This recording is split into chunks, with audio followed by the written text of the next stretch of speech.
Dear students, I hope you are well. Today I am going to talk about right form of verb.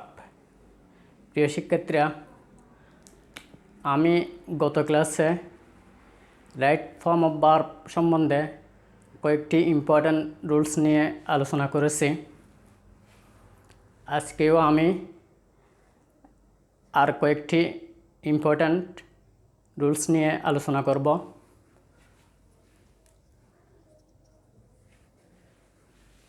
প্রিয় শিক্ষার্থীরা,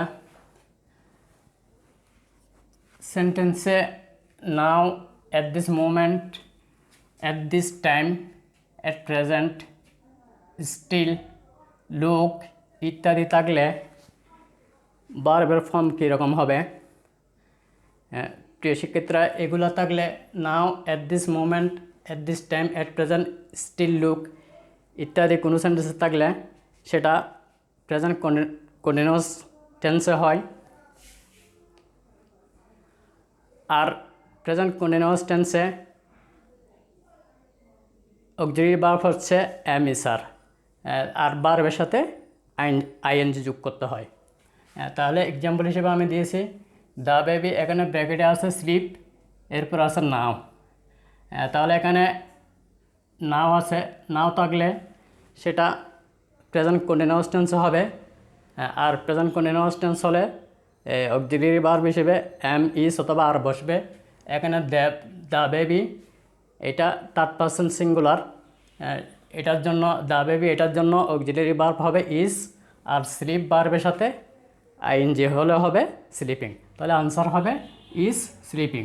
the baby is sleeping now, শিশুটি এখন ঘুমাচ্ছে। এর পরে rule যেটা দিয়েছি সেটা হলো ভার্বের পূর্বে mind, would you mind, cannot help, could not help, with a view to, look forward to, get use to ইত্যাদি থাকলে তাহলে এগুলোর পরে ভার্বটা কীরকম হবে? এগুলো থাকলে এই mind, would you mind, cannot help, could not help, with a view to, look forward to, get use to এগুলো থাকলে এগুলোর পরের ভার্বের সাথে আইএনজি যোগ করতে হয়। এক্সাম্পল হিসেবে আমি দিয়েছি আই কুড নট হেল্প, ব্র্যাকেটে দিস একটা ভার্ব আছে পার্টিসিপেট ইন দ্য মিটিং। তাহলে এখানে কুড নট হেল্প আছে, তাহলে এর পরের ভার্বের সাথে আইএনজি যোগ করতে হবে। তাহলে এটা পার্টিসিপেট, এটার সাথে আইএনজি যুক্ত করলে হবে পার্টিসিপেটিং। তাহলে আনসার হবে participating. I could not help participating in the meeting, আমি মিটিংয়ে অংশগ্রহণ না করে পারিনি। এরপরে যে রুলটি দিয়েছি সেটা হলো সেন্টেন্সে ওয়াইল থাকলে। সেন্টেন্সে ওয়াইল থাকলে তখন কীরকম হবে, ভার্ব কীরকম করতে হবে? প্রিয় শিক্ষার্থীরা, যদি এই ওয়াইলের পরপর যদি ভার্ব থাকে, ওয়াইলের ঠিক পরে যদি ব্র্যাকেটে ভার্ব দিয়ে থাকে তাহলে সেটার সাথে আইএনজি যুক্ত করতে হয়। এক্সাম্পল হিসেবে আমি দিয়েছি ওয়াইল, এরপর একটা ভার্ব আছে ওয়াক, এখানে in the garden snake bit him. তাহলে এখানে ওয়াইলের পরপর যেহেতু ব্র্যাকেটে ভার্ব দিয়ে আছে সেটার সাথে আইএনজি হবে।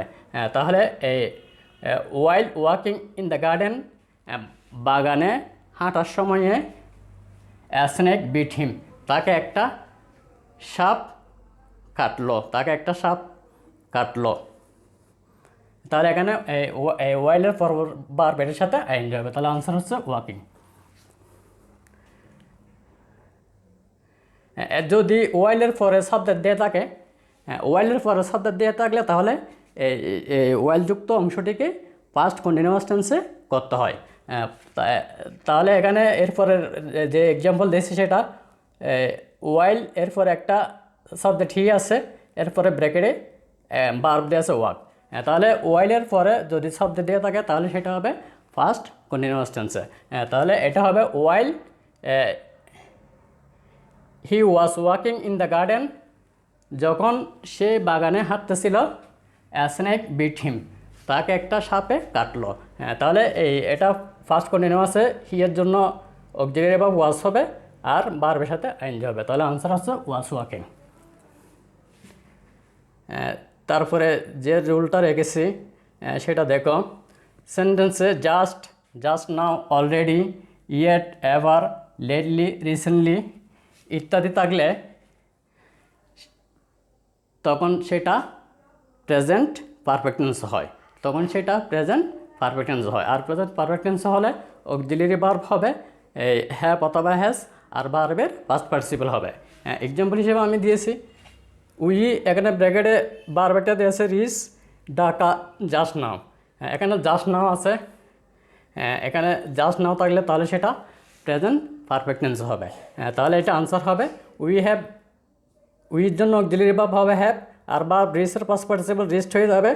তাহলে এটা আনসার হবে we have reached Dhaka just now. আমরা এইমাত্র ঢাকা পৌঁছেছে, তাহলে আনসার হবে হ্যাভ রিচড।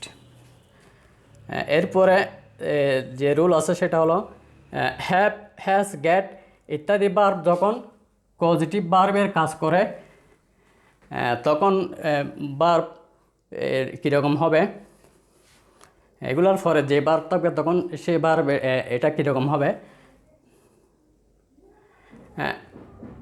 হ্যাভ, হ্যাজ অথবা গেট যদি পজিটিভ ভার্ব হিসেবে কাজ করে তখন এই যদি হ্যাভ, হ্যাজ, গেটের পরে থিং দিয়ে থাকে, বস্তু দিয়ে থাকে, তাহলে এর পরের ভার্বটা হবে পাস্ট পার্টিসিপল। এক্সাম্পল হিসেবে আমি দিয়েছি হি হ্যাড হিজ কার, এরপরে ভার্ব দেওয়া আছে ওয়াশ। তাহলে এখানে হ্যাডের পরে হিজ কার এটা গাড়ি, এটা বস্তু। যেহেতু এখানে হ্যাডের পরে এই থিং দিয়ে আছে, বস্তু দিয়ে আছে, সেজন্য এরপরে ব্র্যাকেটে যে ভার্ব থাকবে সেটা হবে ফার্স্ট পার্টিসিপল। তাহলে এটা আনসার হবে ওয়াস্ট। এখানে হ্যাড বা হ্যাড হচ্ছে হ্যাসের ফার্স্ট ফর্ম, তা এটা পজিটিভ ভার্ব হিসেবে কাজ করতেছে। পজিটিভ ভার্ব হিসেবে যখন এই ভার্বগুলো কাজ করে তখন এর পরবর্তী যে ভার্বটা থাকে সে ভার্বের কাজ সাবজেক্ট করে না, সে ভার্বের কাজ সাবজেক্ট অন্য কারোর মাধ্যমে করে নেয়, কাজটা সাবজেক্ট অন্য কারো দিয়ে করিয়ে নেয়।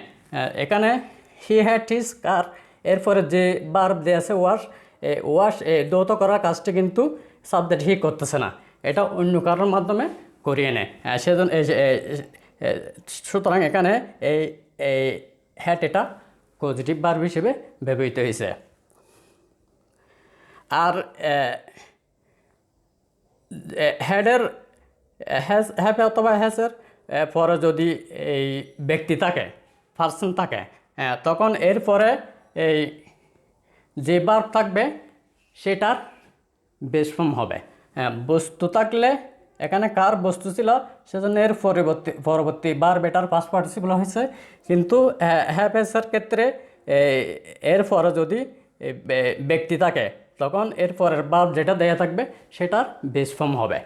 তাহলে এখানে দেখো এই হ্যাড হিজ সার্ভেন্ট, ব্র্যাকেটে দেওয়া আছে ওয়াশ, এরপরে আছে হিজ কার।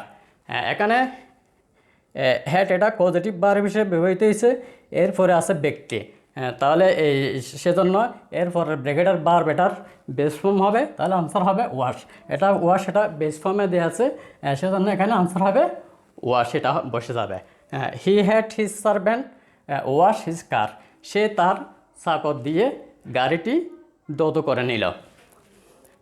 কিন্তু গেট ভার্ব যখন পজিটিভ ভার্ব হিসেবে ব্যবহৃত হবে তখন এরপরে ব্যক্তি থাকলে তখন এরপরে যে ভার্বটা দিয়ে থাকবে সেটা ইনফিনিটিভ হবে।